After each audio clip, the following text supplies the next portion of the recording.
So much for joining and welcome. We'll just waiting a second that everyone joins us.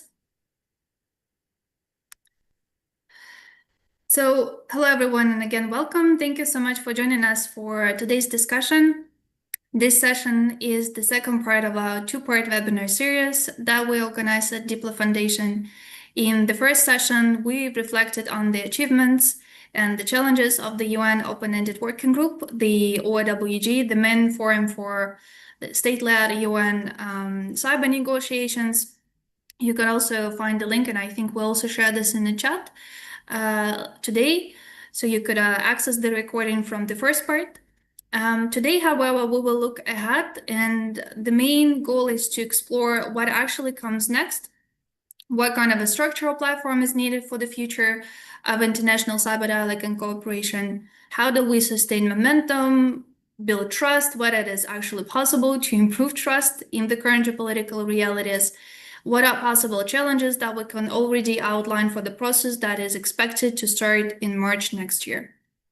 My name is Anastasia Kazakova. I'm a Geneva Dialogue Project Coordinator, Cyber Diplomacy Knowledge Fellow at DiploFoundation, and it's also my pleasure to introduce my colleague, many of you know very well, Vladimir Radnanovich, Director of Cybersecurity and E-Diplomacy Programs at Diplo.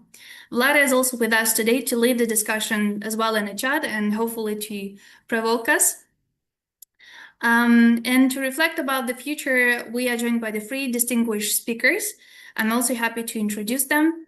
Ambassador Ashok Mukherjee, former Indian ambassador to the United Nations in New York. Isaac Morales Tenorio, Managing Director on Cybersecurity and Security Issues at FTA Consulting. And Isaac was also formerly a representative of Mexico to the group of states to discuss the implementation of the agreed framework, including agreed cyber norms and application of international law to cyberspace.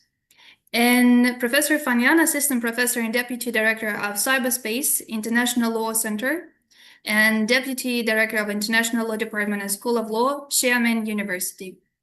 Thank you very much, everyone, for being here. So the OEWG concluded its work, and the idea of a single-track permanent mechanism is already on the table. It's not officially adopted yet, as we understand, and everyone is waiting for the resolution. However, there are many questions already for the stakeholders who were initially involved in this process, in the previous process, the OEWG. And the questions are how to balance different priorities of states and stakeholders, how to ensure inclusivity, how to link it also with possibly other processes and the discussions on related issues such as cybercrime, if possible, the use of artificial intelligence in cyber operations, and overall digital development. And that's exactly what we will explore together today. Before we ask our experts, we actually like to hear your views, everyone in the room. We prepared one question, one poll. So please look at the screen. The question is straightforward. So if you had a magic button to shape the future process for cyber negotiations, what would you like to deliver at first? And we put some suggestions from our side. That's a multiple choice question. So go please to menti.com and use the code that you see on the screen. If none of these options work for you, please vote other, and if possible, share with us your ideas in the chat. I think that would be extremely useful. We'll try to feed in the comments and questions from the chat in our discussion with the experts. So we'll just give you a moment to vote.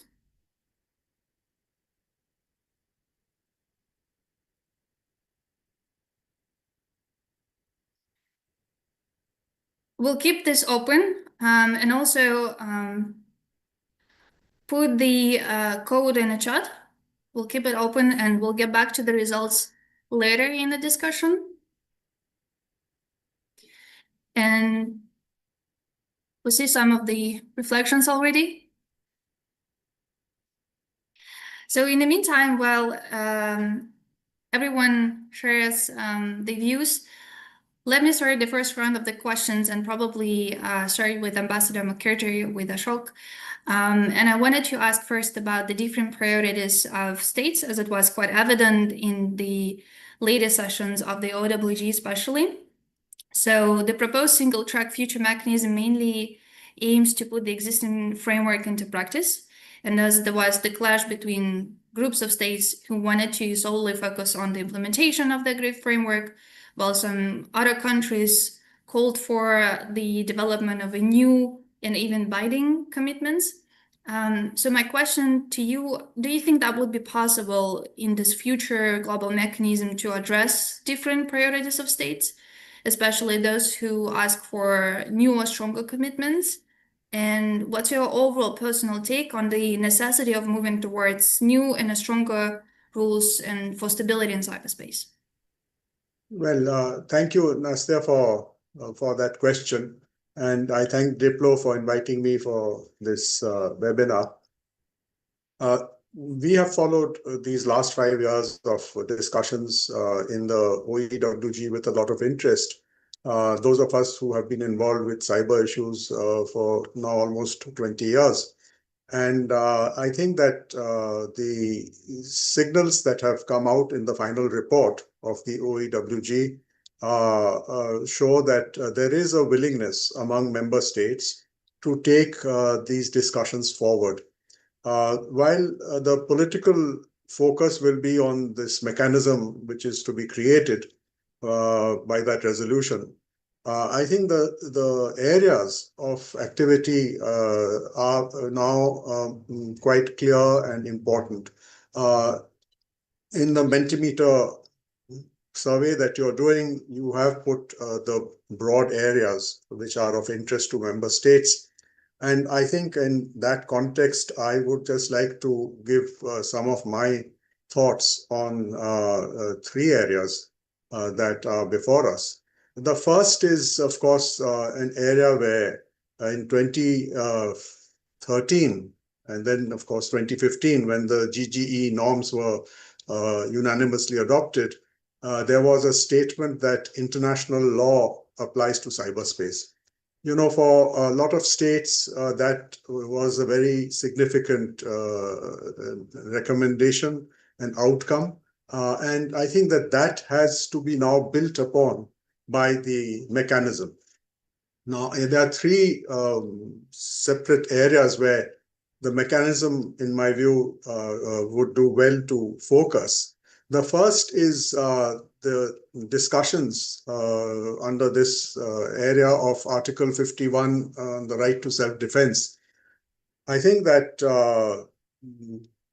for a lot of participants in these discussions, it has been a fairly monochromatic statement that there is the right to self-defense in the UN Charter.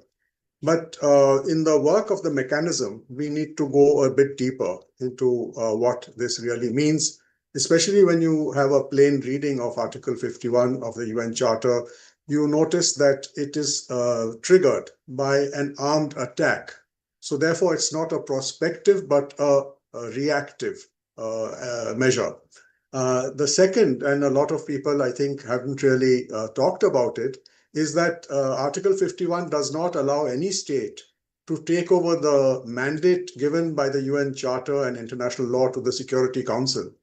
It, in fact, requires the state to report immediately, and I emphasize the word immediately, the measure it has taken, and then the Security Council has its responsibility under international law to regularize or comment or respond to that measure within the overall framework of maintaining international peace and security. So that's one set of issues. And I think the recent paper tabled by Mexico in the UN General Assembly and the Security Council on Article 51 and its link with Article 2.4 of the Charter should be incorporated into the work program of the mechanism when it discusses the subject of how international law applies to cyberspace. There are 2 related issues from the UN Charter that I do not find getting much prominence. in the OEWG discussions, but I think that they would need to now come in if there's a permanent mechanism. And these two areas both flow out of Article 62, paragraph 3 of the UN Charter, which empowers the Economic and Social Council to propose legal conventions which become international law under the Charter. Now, we have already seen one set of such examples in the area of international humanitarian law, which began with the Economic and Social Council mandating the negotiation and adoption of the Universal Declaration of Human Rights between 1946 and 1948. And after the UDHR was adopted in 1948 until today, the United Nations member states have adopted 9 major international legal instruments which form the body of international humanitarian law. And I think that this has to be brought into the discussions on how international law applies to cyberspace. The second is something even more invisible, if I may call it that, in the OEWG process. And that is a reference which is important for all the developing countries which are participating in the mechanism, the reference to the right to development. Again, this is not a declaratory statement which has been made in the meetings of the United Nations. The right to development originates from Article 55 of the UN Charter. It was developed by the Economic and Social Council, building on the idea of the right first proposed by the Senegalese jurist Keba Mbaye in 1972, which brought it into the African Charter on Human and People's Rights, the Banjul Charter, and then the UN General Assembly's Declaration of December 1986, which universalized the right to development. Now, the right to development is important for developing countries to keep in mind when talking of the application of international law to cyberspace, because it deals with their sovereign rights over their own natural resources and their wealth. And it also upholds their political identity as sovereign states in the multilateral system. This is something that is extremely important, and I think that this should come into the work of the mechanism on international law applying to cyberspace. In the other area, which is again on the Mentimeter survey that we are doing about the cyber norms, I remember when the cyber norms were unanimously agreed to in 2015, and we must recognize that 10 years have passed since that decision of the United Nations General Assembly. There is therefore need to review the agreed 11 norms in these past 10 years to see whether they need to be adapted or amended to take into account both the changes in cyber and digital technologies that have taken place between 2015 and today, and the very, very significant changes in international relations since 2015, which for many of us was the golden apogee of multilateralism. After 2015, multilateralism has been under a lot of challenge. So when we consider the norms, we'll have to look at the impact of these challenges on the norms. There is an interesting question which has been posed in the OEWG, and obviously there is no answer as yet, which is, can the norms become legally binding standards? And I, from my experience of dealing with issues in the United Nations, can think of one precedent which may be relevant to those in the mechanism who want to move ahead on making legally binding standards out of the norms. And that area in the United Nations has been the work done by the United Nations legally in terms of responding to terrorism. While the United Nations General Assembly continues to debate and discuss the Comprehensive Convention on International Terrorism, that has not prevented the General Assembly from authorizing the negotiation and adoption of sectoral legal instruments to counter terrorism. These include conventions on the suppression of terrorist bombings, which was adopted in 1997, Convention on the Financing of Terrorism, adopted in 1999, and the Convention on the Suppression of Nuclear Terrorism in 2005. So if we have seen the adoption of a sectoral approach, then I think the option of looking at the GGE norms not as one composite box of 11 norms, but in terms of clusters becomes possible, the cluster becoming the sectoral approach. And in some of our states, we have experience of two kinds of approaches to legal approaches to such norms or principles when we want to make them into legally binding provisions. One approach is of restricting or limiting, meaning a state shall not do something or the other. Now, in the GGE norms, you have norm 3 preventing misuse of ICTs in that state's territory. Norm 6, that state should not harm critical infrastructure. Norm 7, that they are obliged to protect critical infrastructure. Norm 8 for requests for assistance. Norm 10 for reporting vulnerabilities. And Norm 11 requiring them not to harm CERTs. And then you have another set of norms which could become declaratory. In India, in our constitution, we have a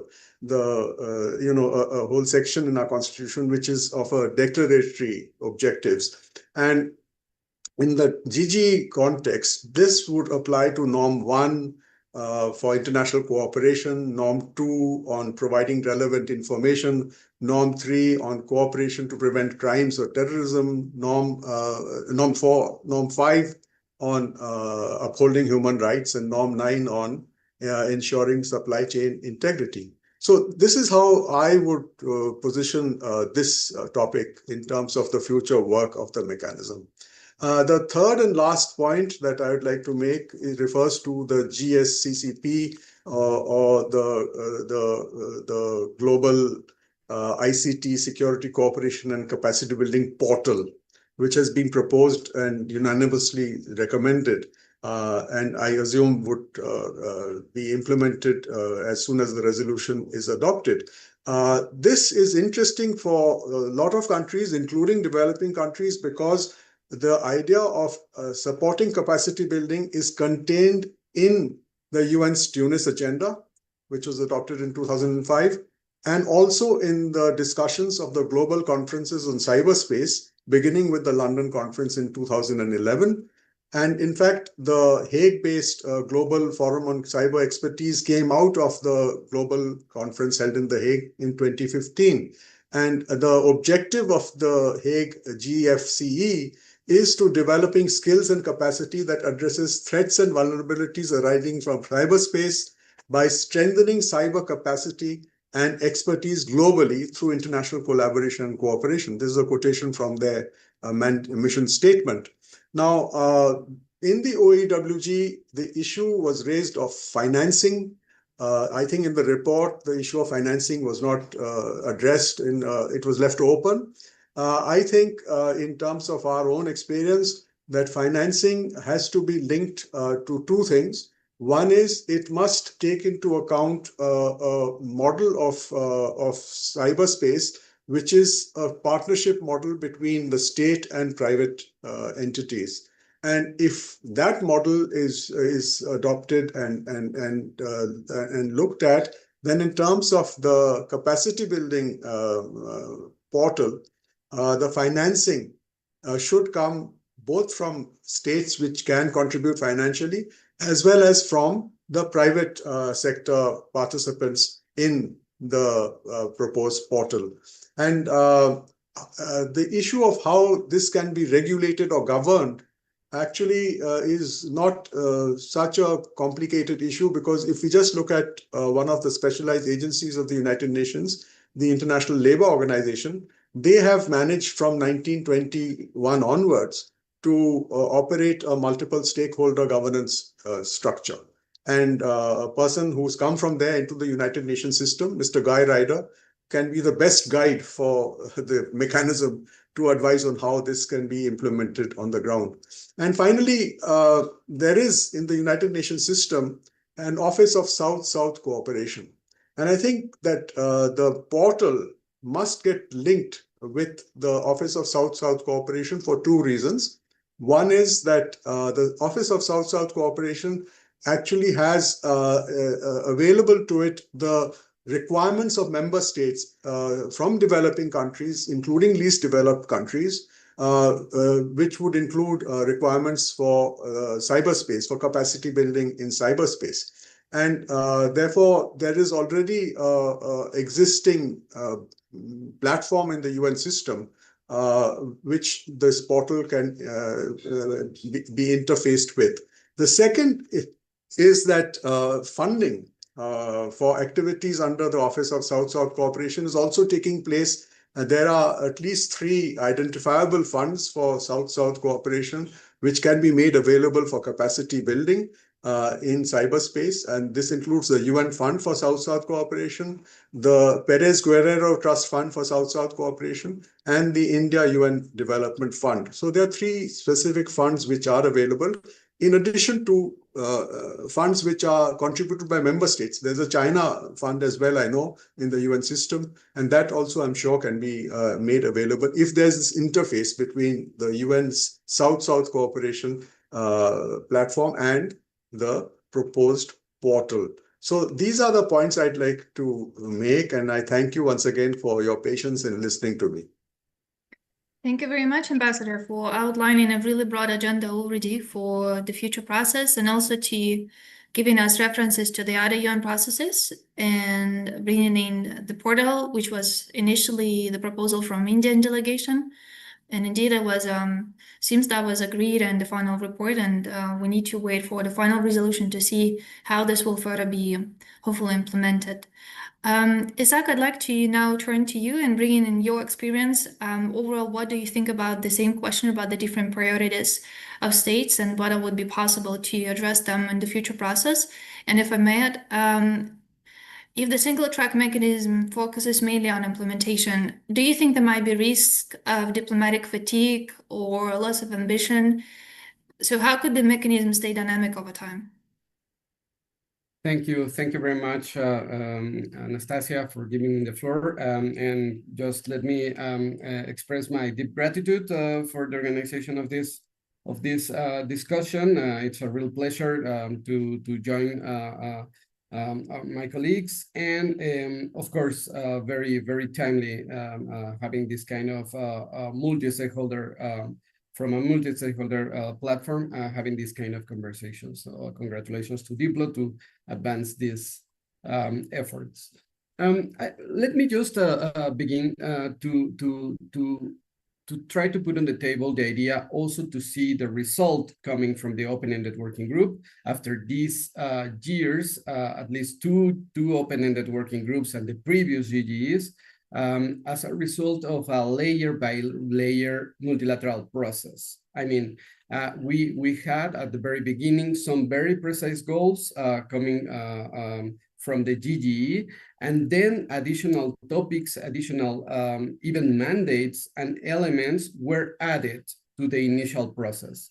What we do have now is something more robust. What we do have now is a more broader and comprehensive conversation coming from the process and from the open-ended working group concretely, and a more delivering or expected to deliver process from this multilateral track. I think this is relevant because in the end, this is a very concrete multilateral product. And considering the context and considering the situation of the diplomatic discussions at the UN level, etc., it is relevant to recognize that having a result, having a consensus result, it is also relevant to recognize. By saying so, I also want to emphasize that perhaps now we have been advancing what it is called cyber diplomacy in practice. When starting this kind of discussions at the GGE level 10 years ago, as As I concretely say, I mean, take focus that we have now 10 years with the framework, at least with the rules, with the norms. And if we take into account discussions those days, this concept of cyber diplomacy was a little, I would say, not concrete, but actually as aspiration. It was like as aspirational idea. And nowadays, we can say at all levels, even in very small developing countries, that we do have cyber diplomats, and then we do have cyber diplomacy in practice. And again, I think this is relevant because coming from the multilateral result, we will see this in general goal of advancing and keep advancing, not only maintaining the framework and the advancements, but actually to pushing forward. So when we talk about implementation from my point of view and considering this layer by layer, we need to take into account not only put into practice to implement what we already have within the different reports, within the different resolutions approved by the General Assembly, concretely the first committee related to cyber discussions, but actually to implement these aspirational ideas.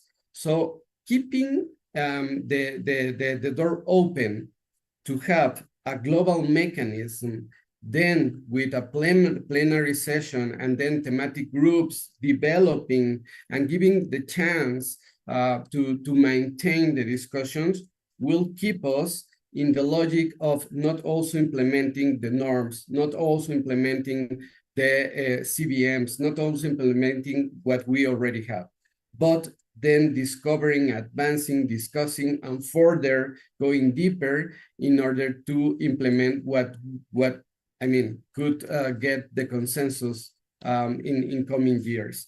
I think also from a more procedural consideration, it is relevant to take into account that countries have decided, delegations have decided to maintain the consensus formula. Some discussions were in the room, considering to adopt for the future mechanism General Assembly rules, which means the possibility of vote. Nevertheless, it was decided in the end to maintain as a core element the consensus formula. This is again something relevant to see and to analyze because some countries, particularly developing countries, putting on the table some very concrete ideas, such as cyber multilateral fund, such as cooperation between International Law Commission and the First Committee. Some countries putting on the table some ideas of new norms or new CVMs, etc., were basically dismissed because they didn't receive the echo enough. And then some discussions taking into account the possibility to have a vote were there. In the end, keeping in mind the process, the procedures of the consensus formula will bring us to a continuation, basically, of the kind of discussions that we have seen during the open-ended working group. Which is not bad, by the way. I mean, it's this consideration of the minimal understanding. Even when we do want, and at the level discussions, we do want to be very aspirational, we need to keep also under the realistic approaches of the consensus formula. And that is why maybe, I mean, if we see the result, the report, we don't see those mentions, strong mentions that previously had on international humanitarian law, for instance. There was not space for the idea of a checklist of advancements on the rules, which was proposed by the chair of the open-ended working group, by the way. We see few elements related to critical infrastructure, protection, cross-border infrastructure, which were mentioned during the discussions in a very high detail.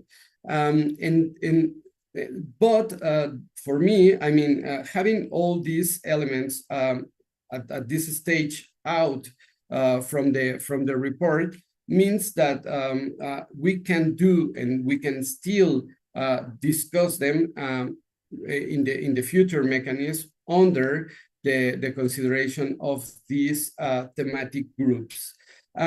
Also, it's relevant in order regarding your question, Anastasia, in order to implement, to really consider real world challenges and implementation related to those challenges, even when they are very complex elements and situations. We do need to take advantage of the informal arrangements. What I want to say is, it's not only the consideration of having a global mechanism, it's not only the global mechanism per se, the formal one, but actually the possibility to still have and to continue to push forward through informal discussions, through side events, through experts meetings, through implementation workshops, through, I mean, having the mechanism, it is key. As I mentioned, it is a result of a concrete multilateral product to advance the discussion. But all around the mechanism, as we saw with the open-ended working group, was very, very substantive. Discussions during side events, discussions during expert meetings, not necessarily officially incorporated into the open-ended working group discussions, but on the sides were very substantive. And actually some ideas came from this kind of informal arrangements, informal discussions, then to be put it on the table. Of course, one element to better deliver, one element to better implement, it will be to have a strong multi-stakeholder departing point. We do know, you mentioned very well, Anastasia, it is not adopted yet. I mean, we don't have the resolution. We expect to have the resolution in the terms that it was approved the report. And then that means that in March next year, 2026, we will have this discussion, initial session, more on the procedural side, more on the processes and the modalities. And then the discussions, the intense discussion expected for further discussion on the multi-stakeholder possibility. So as mentioned by Asoka, I do believe that having a multi-stakeholder departing point, it is key to better deliver, to better implement.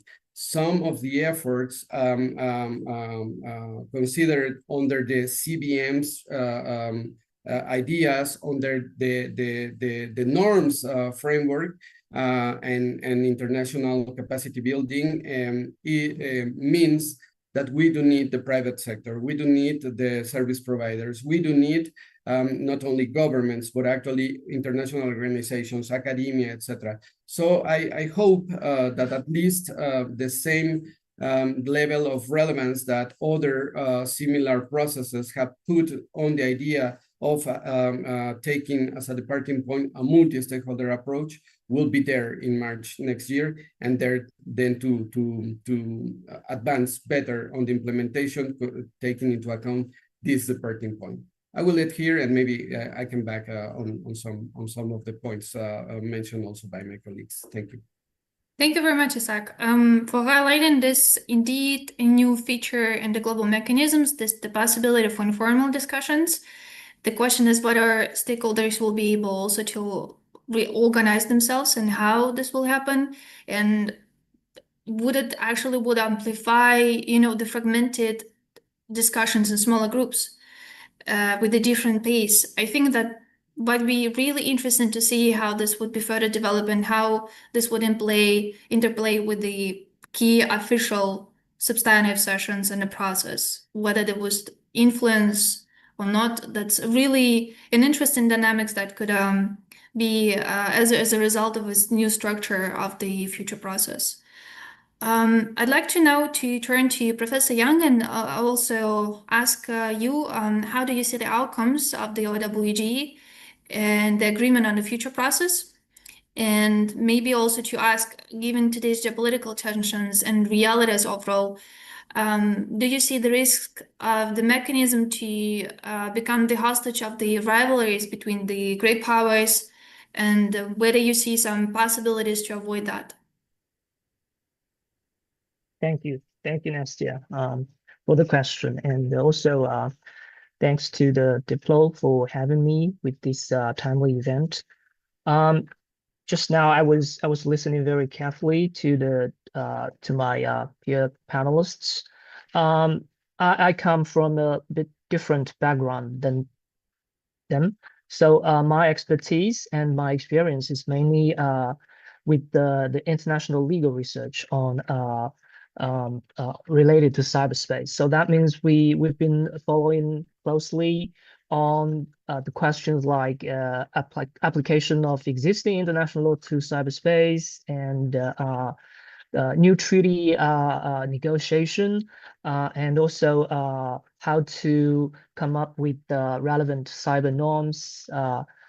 So that means my personal observation and my interpretation of the OEWG final report and the envisaged global mechanism is mainly from my international legal background. So this is my international lawyer part speaking. So I think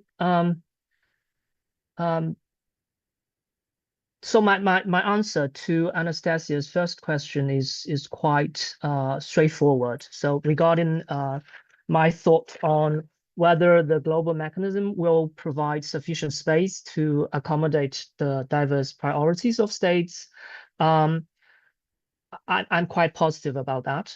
So here's my thought process. Firstly, I think we should abandon or we should be very careful about the oversimplified narrative, which is quite misleading. That is to distinguish the negotiating states into two camps, say the implementation camp versus the new treaty camp. So if you go to a very nuanced level, you will find that most of the states, they have mixed feelings towards this problem. So take China, for example. So a lot of people think their first impression is that China favors more of a new treaty approach with regard to the OEWG negotiations. But if you go to the China's official positions in in each and every OEWG sessions, including the final session, you'll find that Chinese representative, Chinese delegation, they will firmly advocate for the implementation of existing consensus. And on top of that, they are quite open about the future possibility and necessity to include new topics. So that's the Chinese approach. Moving to the, let's say, the pan-Western approach, which is, usually interpreted as the implementation camp. But I find that many Western countries, they also they put emphasis on the new threat that comes to the cyber sphere. So for the past 1 to 2 years, we constantly hear new concepts like how do we deal with cyber prepositioning, this sort of activity. So this kind of act should be distinguished from like cyber armed attack or cyber espionage. It sits sort of in between of these two categories. So how do we make sense of that? Do we perceive this as a new threat? Do we have to discuss and negotiate a specific new norm towards this new threat? right? So also more and more people talk about AI-related security problem. So this is also an example. So if we all admit that AI security becomes a new threat in the sphere of cyberspace, for example, states can now wage AI-empowered cyber operations, which goes to a scale and a speed to an extent we have never seen before. So this means we have to also come up with maybe new norms. So right. So that's the first point I want to make. Though no oversimplified narrative here. And then this leads me to the analysis on implementation and further development. So if we think of this as a diplomatic negotiation bargaining chips, so both are bargaining chips, and quite likely they can form or they can function through issue linkage or through package deals, right? So if one group of states, they have an idea of further implementation of existing norms, and the other group have the idea of further develop new norms, maybe they can come up with a package deal or issue linkage to push forward the whole process. But of course, exactly which issue to include in the diplomatic discussion is another problem. It requires a lot of diplomatic coordination. So basically, that concludes my quite straightforward analysis to Anastasia's question. And now I'd like to go to maybe one point that our colleague Asoke mentioned in his presentation regarding cyber norms. So because I have a slightly different personal viewpoints here. So instead of advocating for a timely review of the established 11 norms, I think what's needed here is to push forward the implementation of these norms, because the most important lessons, as I see it, from the past 20 years of cyber diplomacy is what I and perhaps many others would call the ratchet principle. So ratchet is a tool that only moves forward. It locks in place and prevents backsliding. So I think we should stick to this guidance strategy. If we apply this guidance strategy to cyber norms, it means that we keep our consensus on the 11 established cyber norms, and we encourage states to implement those norms, but we should also allow them an extent of flexibility, because different states, they have different realities to face, so they have different capacities. So basically, that's also one of Chinese official positions, which I personally endorse. So that's one point I want to share before I conclude my presentation for this round. Nastia. Thank you very much, Professor Yang. I think that's really helpful as well, also for highlighting the threats. I think the threat sections at the last session was indeed one of the lengthiest section that we at Diplo looked at and tried to analyze. And it was really interesting whether the fact that the states highlight new threats would actually pivot to new rules and the discussion on new rules or new norms. That's the big question. But thank you also for highlighting this. Definitely, we see that different angles and perspectives have been already highlighted by all three speakers. I think that's getting really interesting discussion. Before we move into the round two, maybe we could also bring the results, Vlada, to the screen. Let's see how you all actually voted. So the majority of people voted for stronger global rules and commitments from states. Interesting that nobody picked other section, but I guess that those who had different view already shared with us in the chat. I see that a lot's going on. And also, Vlada, thanks a lot for sharing the summary of the speakers' inputs. That's very, very helpful. Please also, Isaac, Ashok, and Professor Yang check whether you could also elaborate and add more. I think that's really helpful to better understand the different perspectives here. I'd like to move now to the round two and again get back to you, Ambassador Mukherjee. Also, Ashok, if you also like to reflect on the inputs from Isaac and Professor Yang, and also on the vote, please do so. But my question, the main question would be that I think there have been a lot of discussions whether OEWG format succeeded to balance different voices from the global north and global south. The question, how do you think the future mechanism could do better in this regard? And what practically could be taken better to ensure smaller states, especially those with limited cyber capacities, have a real voice in the new mechanism, especially as Isaac mentioned that it highly likely will be highly multi-stakeholder discussion with a lot of informal processes taking place, and evidently not each smaller state has a big team of negotiators to be involved everywhere. So I think that can be really challenging for such states. Well, yeah, thank you. And it was a real pleasure to listen to Isaac and to Professor Fang Yang. Thank you for your perspectives. I keep getting educated constantly on this subject, listening to you all.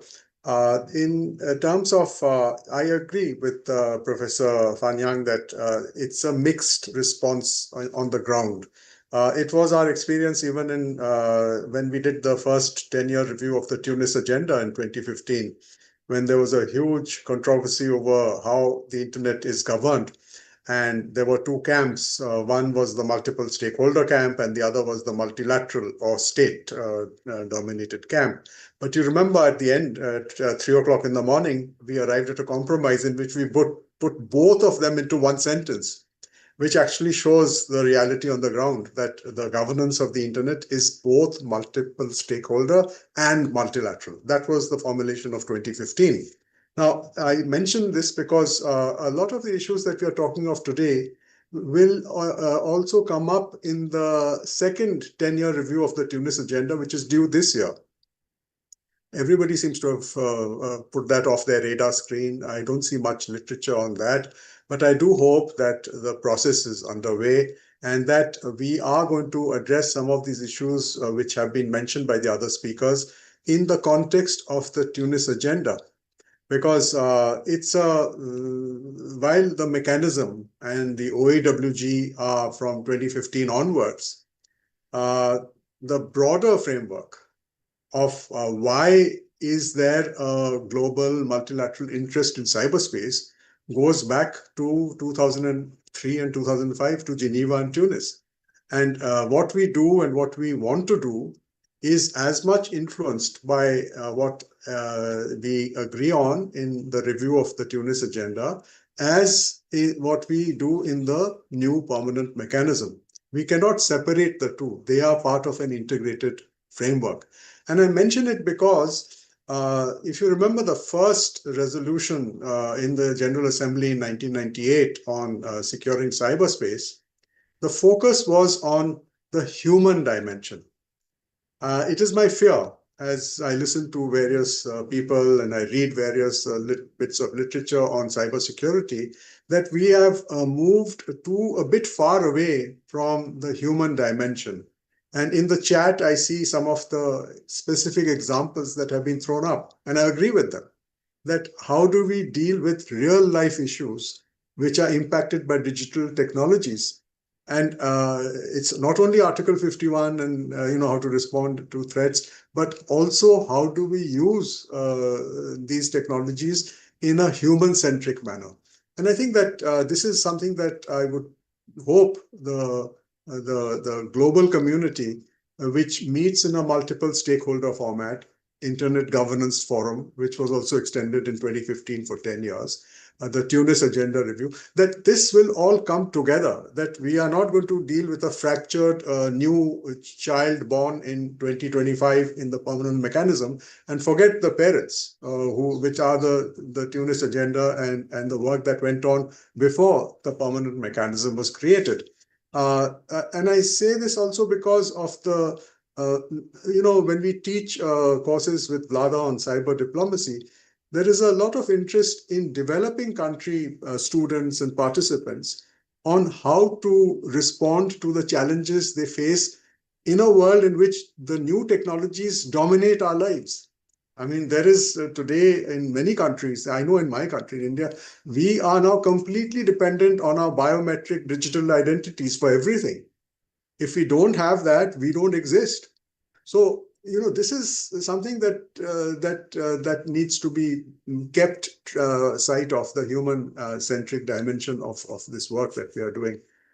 I like Isaac's reference to the availability of meeting spaces, and this is something that we need to actually, those of us who can encourage more such meeting spaces without the formal framework of a OEWG or a process in which delegates are coming and are sort of interacting, but always aware that what they say may lock them and their countries and their entities into positions which they may not be able to sustain. So how do we have an open-ended informal meeting space? I think that's something that's important to consider. The global conferences did provide that. I mean, those of us who participated, we remember from London to the Seoul to Budapest to The Hague and then to New Delhi. After New Delhi, there's been nothing. So can we revive a new kind of global conversation on cyberspace at a time when cyber technologies and digital technologies are getting weaponized? That's the other side of the picture, that a lot of us are using these technologies for our human-centric activities, but we are also aware that these technologies are getting weaponized. And how do we find a balance between these two? In the recent Shanghai Summit, Cooperation Summit in Tianjin, it was interesting because we are party to the final declaration as a member state of the SCO, and there is a commitment to continued development on a voluntary basis within the United Nations of universally accepted rules for cybersecurity. So it's not that people have pushed to one or the other option. There's a commitment to a continued process, and I think that this continued process needs to also bring in the bodies which are right now outside. I hope the mechanism will find a way through the informal format that Isaac mentioned of bringing the Human Rights Council, bringing the Economic and Social Council, bring those people in, because without them, this discussion is going to go only into weaponization of technologies. We are not going to get into the human dimension at all.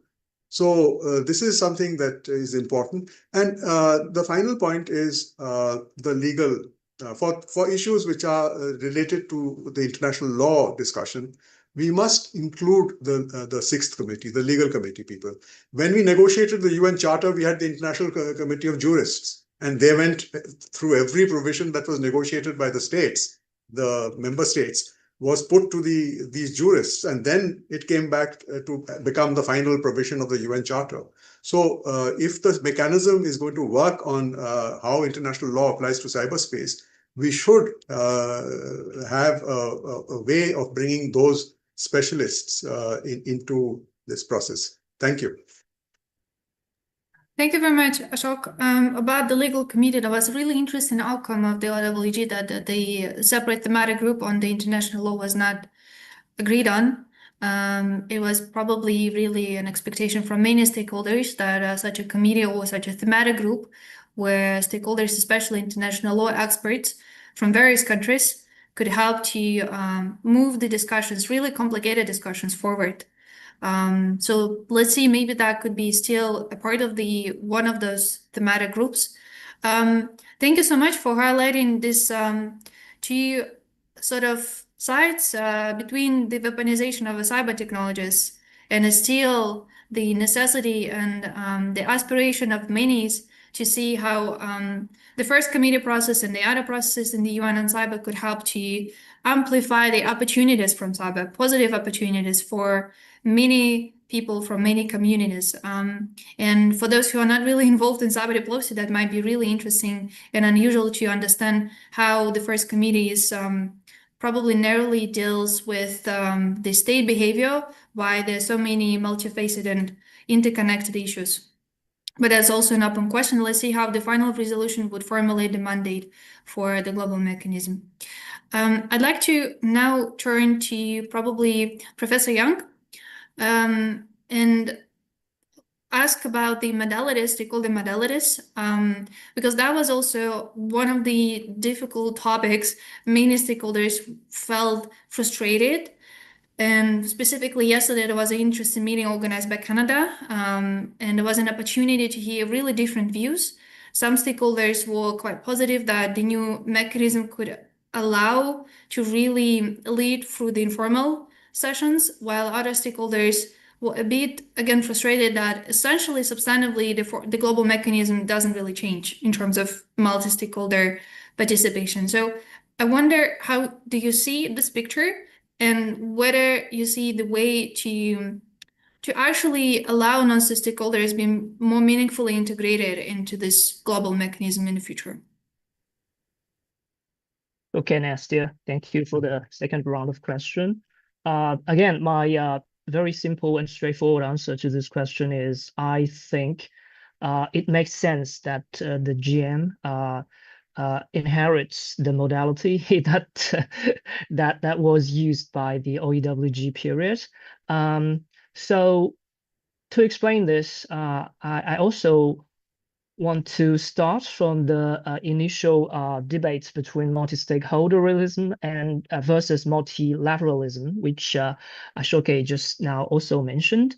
So because this I would say is almost one of the first generation cyber debates in both in China and in the international arena.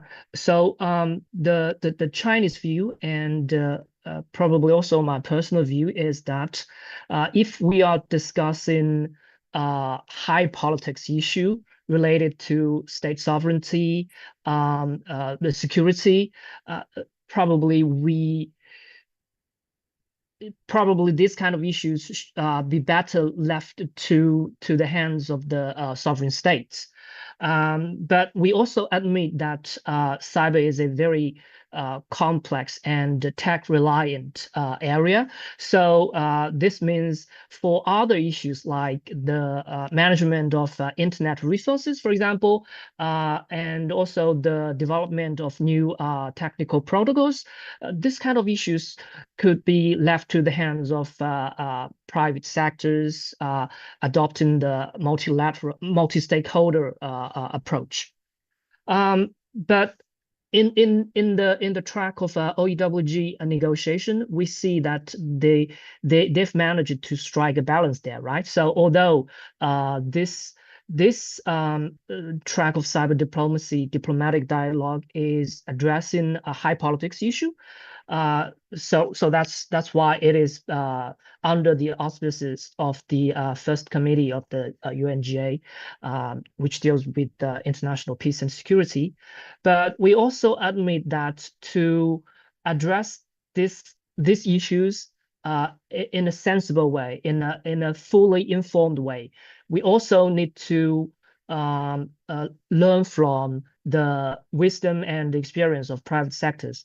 So I believe that's like the ultimate rationale to include multi-stakeholder in the UNGA First Committee cyber dialogue. Because we're not discussing, low politics issues, right? So I want to emphasize this again. And to prove my point, you can also maybe compare the inclusion of non-state actors in other international fora related to cyber issues like the cybercrime convention negotiation under the third committee of the UNGA. So they've adopted a slightly different approach of multi-stakeholderism. With this rationale being explained, so I think it is quite blatant that for the global mechanism to continue the dialogue on high politics issue related to cybersecurity, I think the current modality is still the most balanced. With this being said, I think we also can figure out maybe nuanced ways to improve the efficacy of the involvement of non-state actors, right? So I believe I once heard from one of my cyber diplomat colleague.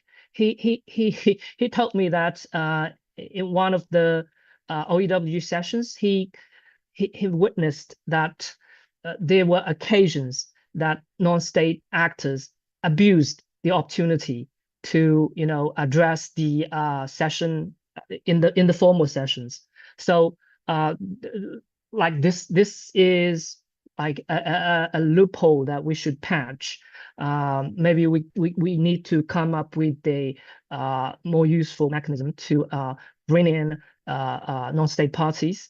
And on the role of non-state parties are also closely related to the thematic topics that are addressed in the OEWG or the future global mechanism.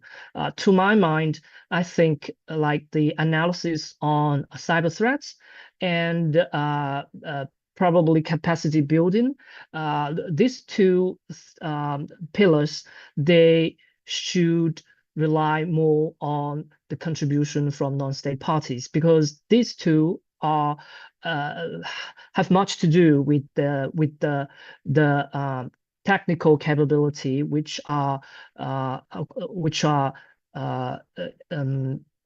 monopolized to a large extent by this tech sector. So I think I'll end my sharing here. Thank you, Nastia. Thank you very much, Professor Young.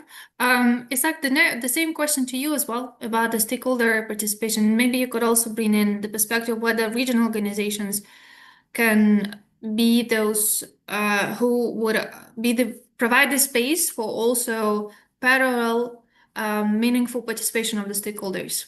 Because we heard that some of the countries within the OEWG have repeatedly highlighted the positive effect of the regional organizations. Thank you, Nastia, and thank you to the comments made by my colleagues. Actually, I will elaborate on some of the points that they have mentioned in order to build upon. First, just let me say that my view is that the global mechanism, it will be also an enabler at least in three categories. One, and very, very visible, as you mentioned, Nastia, enabler of regional advancements. I mean, once you have these multilateral UN-level discussions, then you take some homework from these discussions and these advancements at the UN level to be implemented at the regional level. Also, the more you engage from a diplomatic understanding, the more you engage in the UN level diplomatic considerations, discussions through a global mechanism, the better then to come back and on a foreign policy, national foreign policy view, then to implement through other ways if you cannot advance through the global mechanism. Then regional organizations have been enabled by previous discussions, both GGE and open-ended working group. Even when they are not mandated, I mean, it is not necessarily perhaps to have the global mechanism mandating or suggesting some mandates to the regional organizations, but actually countries, delegations, the regions, the regional groups deciding then to advance some elements that they cannot advance clearly at the global mechanism than through the regional organizations. And I do believe we have relevant experiences of this formula with the recent open-ended working group. For instance, a very close region to me, the Latin American region and the Americas region, through the OAS, the Organization of American States, was possible to advance concrete development of CBMs. Some CBMs initially proposed or discussed at the UN level in the working in the open-ended working group, but then approved only through the regional challenge. One of these, for instance, is as a CBM, the possibility to bring junior diplomats and incorporate into the whole diplomatic training cyber diplomacy, and it has been advancing through the regional challenge. So this is the first possibility of the global mechanism to be enabler. The second element, I do believe that global mechanism could be this enabler, is on the first committee mandates. It is relevant to mention, by the way, that it was decided, I mean, in terms of the report, to maintain this global mechanism, not at other level, but under the first committee framework. This is relevant because then we do have the possibility to continue our work, our discussions at the UN level on peace and security related, all related to cyber. This is particularly relevant when we see the global mechanism not in isolation. And I will build upon what Asoka mentioned regarding, for instance, the global conferences, the Information Society global conferences, or the Internet Global Forum, etc., because then we have the possibility to identify what has been happening, which is a lot, in other UN discussions. Particularly for me, it will be relevant for the next mechanism to take into account the very substantive discussions that have been organized by the UN Security Council in recent years. We have had some thematic discussions or area formula discussions at the UN Security Council level, where some elements have been delivered, some experience have been shared that then can be accommodated into the discussions of the future global mechanism. And we can see also the same in order then to try to not see in isolation the global mechanism, but to consider the advancements of the second committee and ICTs for development, particularly, where some arrangements regarding the participation of multi-stakeholder approach, etc., have been there. And of course, the very visible new convention coming from the third committee as an element also to provide or to promote a cross-cutting understanding of such elements and threats. For instance, the ransomware, the intense discussions about ransomware, both at the open-ended working group level and at the third committee level, at the future convention, because it was decided then not to include at this stage the very concrete elements to threats. That doesn't mean that we cannot incorporate it into the general discussions. And of course, also to take into account the new AI Forum and Expert Advisory Group. I mean, this recent General Assembly approved resolution creating both a global forum, it will be working year by year, and a support expert advisory group. So creating synergies is always like a goal for all these cyber processes. Nevertheless, even when synergies, maybe it's not necessarily possible to create or in a more realistic manner because of the concrete mandates, etc. and the territorialized bodies of at the UN level, at least take into account what the discussions are taking form in each of them. It is a responsibility of the delegations. It is a responsibility of the Secretariat, and it is a responsibility of multi-stakeholder interested to participate, to take into account this whole approach, then to see what exactly, if I'm discussing and advancing, for instance, ransomware decisions or incident response decision in second committee and third committee, then perhaps I do need to be more specific and more strategic in what exactly I want to discuss under the first committee mandate, which will be the global mechanism. I do believe that very sensitive issues such as international law, attribution, that has been mentioned, are not right there with a formula of a group. I mean, we don't have this international law group, working group under the global mechanism. But that, again, doesn't mean that we cannot discuss these very sensitive and core issues through this first committee mandate. Actually, it would be the correct forum. It is a pending to respond question, but at least it will be then the possibility to advance. Thank you very much, Isaac. Also for actually highlighting practical way forward for those who are involved in cyber diplomacy. And we see with this global mechanism, cyber diplomacy really becomes very much mature and complex in terms of the structure, how different dynamics may unfold. And for those who are involved from both state and non-state actors, it would imply actually more necessity to develop the necessary skills and expertise, but definitely thank you so much for highlighting this practical way forward. I think it sounds, for me, the way as I hear it, sounds very much practical and positive. There's a lot of work, and as the way to essentially to continue the dialogue, which is really important, especially today. I'd like to bring Vlada to help us summarize the discussions going on in the chat, because I see a lot of really interesting questions and topics. So Vlada, if you could help us as well. It's not going to be easy, but trying to run briefly through a couple of points that were raised.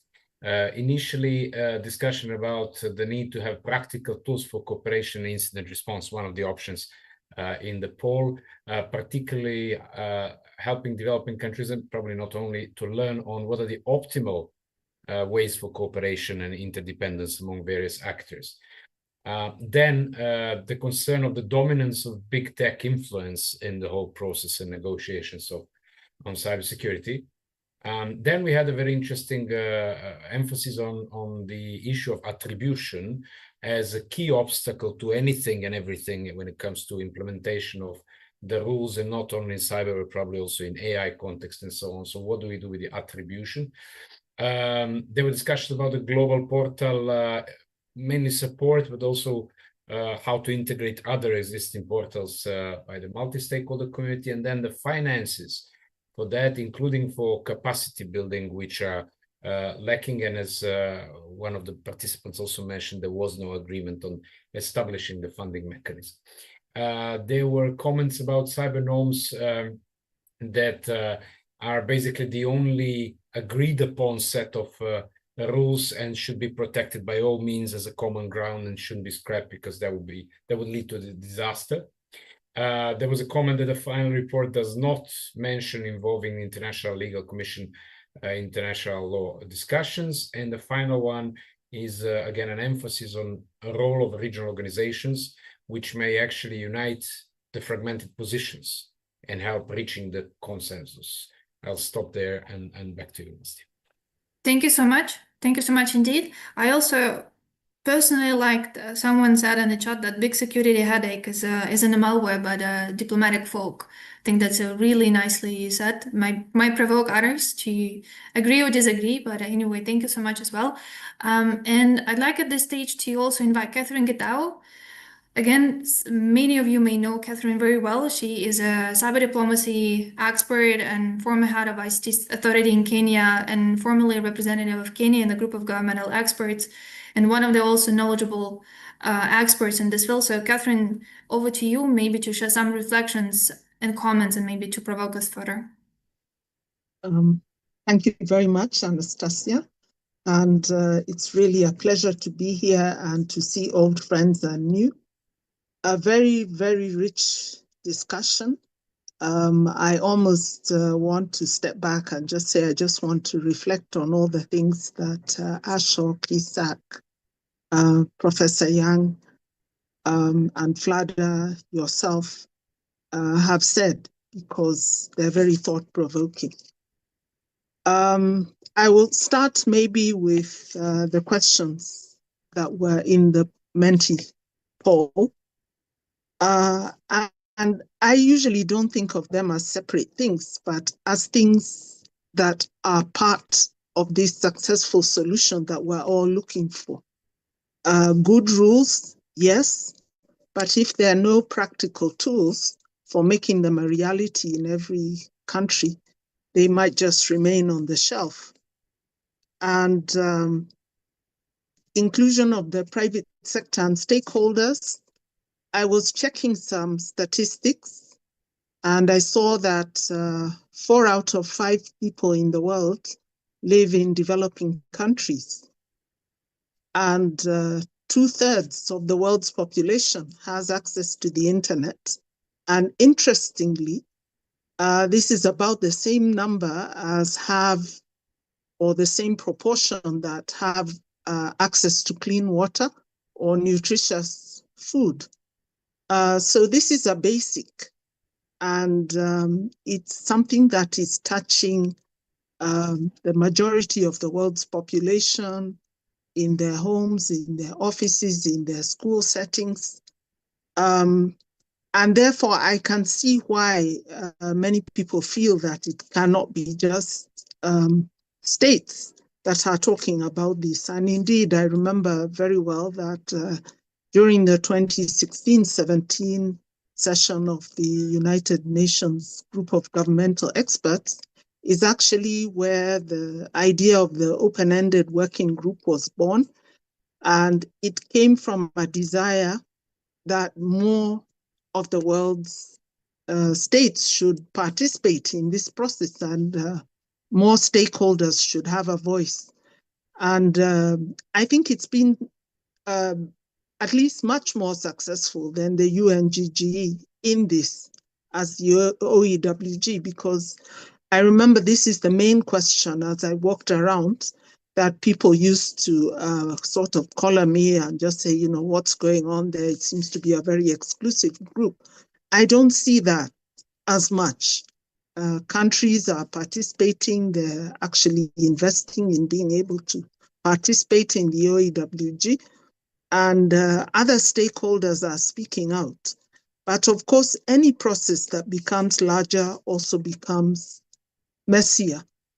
However, the success of the OEWG in coming up with reports and direction for the future shows that even in this messier environment where more people and more types of stakeholders have a voice, and more states have a voice,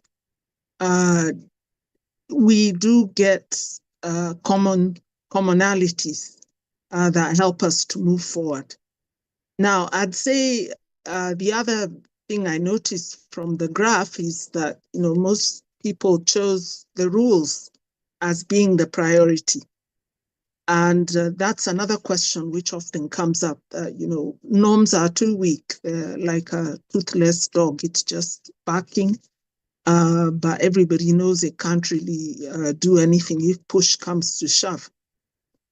But I believe that norms are about forming a common culture, and it's extraordinary that so many states have agreed that these 11 simple points of culture are things that we can all agree on and which can guide our behavior and identify or reveal our misbehavior.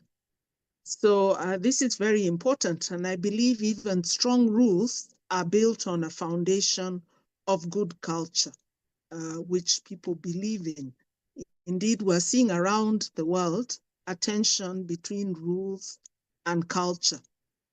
You've seen it in very strong developed countries like the US and smaller countries like Kenya. And I'd asked myself, how did the rules come about where people don't really seem to accept those rules and they want to push against them? So I think culture and rules should not only coexist, but the best rules are consistent with culture. So I'll stop there because I don't want to take up the time. I know there are many people who want to speak, but I do want to thank the panelists and also Diplo colleagues for a very rich and timely discussion, and something that I will hope will continue, because culture is not only built in meeting rooms, it's also built in informal settings through artifacts and through respect for one another and frequent discussions. Thank you so much. Thank you so much, Catherine. Someone sent the heart, and I would join here. Thank you so much for the wisdom. Indeed, reminding us that the fact that 198 countries from the UN managed to agree on these 11 norms, it is a really an important achievement. And it reflects how really diverse different views are. But anyway, these 11 norms somehow set the expectations on this culture. And definitely implementation goes on and has its own national, regional specifics. So global mechanism will probably help us to learn more how different countries approach the implementation. We're running out of the time, closing the session. So my final question would be to all three speakers. Finally, looking ahead, briefly, what would be your main sort of the advice for the next phase of the UN negotiations, cyber negotiations, to deliver meaningful and tangible results? So if possible, in a very brief answer, I would start with Ashok first, and then we'll turn to Isaac and Professor Young. So Ambassador, please. Well, I think in the mechanism and the process, we need to maintain the spirit with which the final report came out, which means that we all compromised in a certain sense to take this process forward. That's going to be very important at a time when international relations is facing a lot of challenges. This will be like a ray of light that these 193 countries, as you mentioned, can come together and take this process forward. I think that implementing and showing to people that this work is directly related to their daily lives is going to be one of the biggest challenges and also the biggest opportunities for this mechanism. Because it shouldn't be seen as a UN talk shop, which has no impact on people's lives. And that's why the multiple stakeholder dimension is so important. And I think that a little bit of work has to be done to make the multiple stakeholders who are non-governmental entities actually speak more in their own countries, in their own states, about this work that is being done. There's very little that comes out in a large number of countries, and people are only dependent and reliant on what is put out by the United Nations. That should not be the only source of information, and it should be an interactive process. Because I think the time has come for multiple stakeholders who are not government entities to also take some of the responsibility for creating a positive outcome of this work. Thank you. Thank you so much, Ashok. Isaac? Thank you very much, Nesta, for the question, and thanks all for the elements put it on the table. Actually, I will imagine at least 3 recommendations or 3 ideas for trying to get more successful results, or to continue at least with the results that we have layer by layer in these years with the open-ended working group. For the new global mechanism, I believe the first recommendation will be to consider the possibility to have guidelines style deliverables. I mean, not only policy level, strategic, very strategic level reports basically reporting what the discussions were and came, etc. But actually guidelines styles, like giving and making visible some practical recommendations. That it will be the very first recommendation, because we need to attend this expectation of transitioning from a very policy to a more practical deliverable. And that was very present in the whole discussions of the future mechanism, and we do need to attend it. The second idea, and more procedural, more perhaps taking into account previous experiences, to think on supportive countries to the chair, to the future chair, to the future as a governing body, to imagine the possibility to have supportive countries or delegations. This can be developed in a very informal way, as it was during the last open-ended working group discussions, where some countries just raised the hand and mentioned, I do want to help in order to try to get consensus on a particular issue. This idea in a more continued way, it will be great. Then, because the appropriation of the delegations and concrete stakeholders of some topics, it's relevant for the process, because it will be not the future chair's process, but actually the whole delegation, supportive delegations process. And the final element is basically to insist and to concretely recommend to look at other processes, what the discussions are taking form in the other UN fora, what the discussions are taking form in the regional level, then to be more strategic on what specifics we can advance at the first committee mandate global mechanism. That will be the three elements. Thank you. Thank you very much. And Professor Young, please. Thank you, Nastia, for this final opportunity to share my perspective. So the first very general advice I have is that maybe we can use more realism and patience with what we expect to achieve with the future global mechanism. So by this, I mean, if we look at, for example, the maybe a not very appropriate example, but I'll use it anyway. So the example of regulating nuclear weapons, not in the sense of arms control or disarmament, but in the sense of applying international law to this particular weapon. So it's almost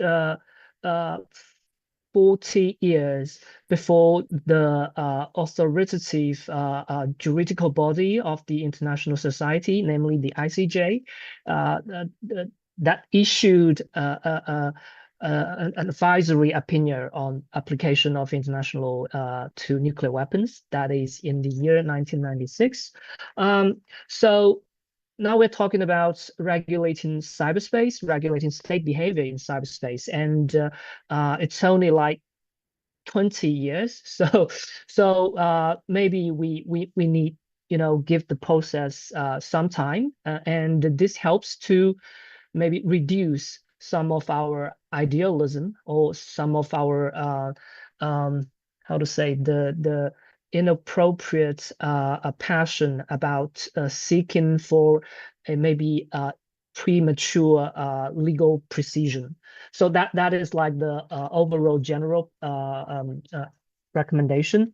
And in addition, I have two maybe more concrete recommendations, both again related to international law aspects.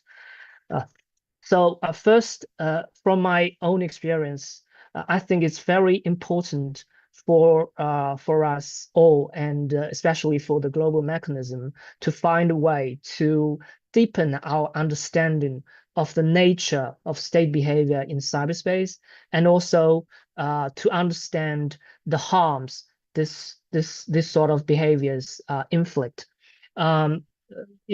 If you look at the past 20 years, our understanding of these two things are developing, are evolving, but I think still we can use more energy and devotion to this topic. Otherwise, you know, a lot of discussion or debate will be caught in a situation where like the victim, potentially victim states, they have you know, the potential to exaggerate the harm that cyber operations inflict, while the allegedly perpetrating states, they will find a way to, you know, argue otherwise. So that's my first concrete recommendation. The second recommendation is that in addition to discussing what international law applies, how this international law applies, I think we could also benefit from a detailed discussion on how should we as responsible states go about applying the law? How should we make a case as per international law? I mean, is there a common framework that we can go to? Because this is quite important. It can, if we have consensus on that framework, it can benefit us all, even if we still have different understanding on the substantive level of the legal obligations, right? I mean, we have to admit that even if we live in a perfectly legalized world, that we have a lot of detailed international laws regulating state behavior in cyberspace, we would still find legal disputes in front of international courts, right, where one party argues this way and the other party argues differently. So that is the question. The substantive discussion of international cannot solve. It's a result that it cannot deliver. But we can go look at the framework. For example, the framework could include steps like maybe a factual assessment and attribution standard, legal characterization of the act and the harm, review of available response options, things like this. So it gives us another new set of reference points, helping us to, you know, trying to make a case as per international law. So these are the other two, are my two concrete recommendations. Thank you.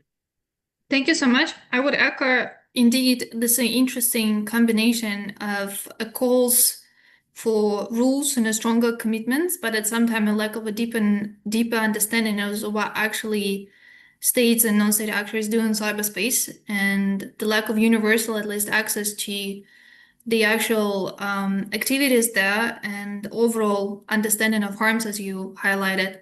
So hopefully the global mechanism could be the place where this deeper understanding could be developed and shared more further, and also with the help of the stakeholders who actually have the access to the technologies and infrastructure.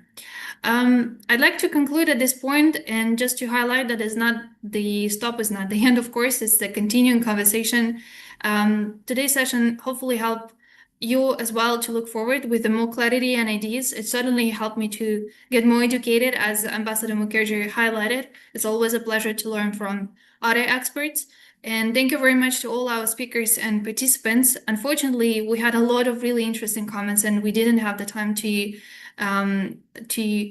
actually focus on each of those comments and questions. So we will prepare the report with the help of our Diplo AI tools, and that would be really quickly. And we will share this with everyone as well as this recording. Please follow the updates from the Digital Watch on the global mechanism, and also the developments from the resolution later this year. And on the Geneva Dialogue, for those also coming from the private sector and civil society who are interested in a more practical norms implementation. So thank you again for joining us, and we look forward to continuing this dialogue in the months ahead, and wish you a really good rest of the day. Thank you all. Bye-bye.